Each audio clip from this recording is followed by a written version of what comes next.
Donc là, en fait, moi j'agis dans le cadre d'une enquête de concurrence. Oui, j'ai reçu votre fax et je suis un peu surpris. On fait une enquête de secteur afin de rechercher donc, d'éventuelles pratiques anticoncurrentielles, à savoir des ententes entre entreprises, essentiellement. Enfin, c'est ce qu'on cherche dans votre secteur.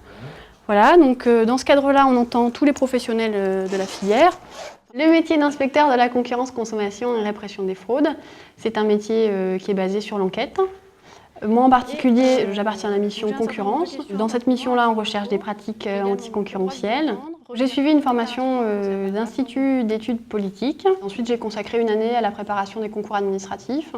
Et à l'issue du concours, on a une année de formation, on est fonctionnaire stagiaire. Donc j'ai été affectée en sortie d'école ici, dans cette unité.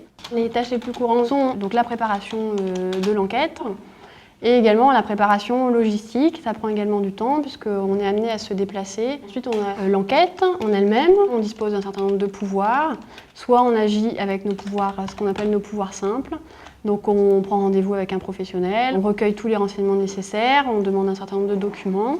Soit on a des pouvoirs un petit peu plus musclés qui s'apparentent en fait à une perquisition. C'est ce qu'on appelle la visite et saisie.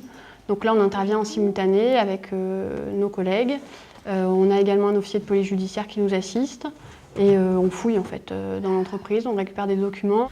Je prépare mon matériel de scellé parce que la semaine prochaine on a une opération de visite et saisie. Après on a une phase où on réauditionne les responsables. Donc là c'est également beaucoup de lecture de paperasse, un travail de dépouillement, d'analyse et puis en dernier lieu la rédaction d'un rapport qui peut être volumineux. Le principal avantage de ce métier c'est la possibilité de se frotter un petit peu à des milieux qu'on ne fréquente pas au quotidien.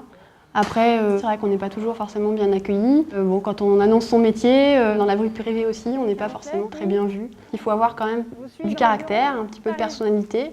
Donc il faut savoir s'imposer, d'autant plus quand on est peut-être une jeune femme. Même si globalement tout se passe bien, mais il peut y avoir une réaction d'agressivité au départ, ou au contraire un trouble, il faut savoir gérer un petit peu ça. Et puis parfois être plutôt diplomate, rusé. On peut progresser dans la carrière, donc on a un concours d'inspecteur principal, et là on fait de l'encadrement. Question sur la procédure, monsieur, où j'ai été assez claire ?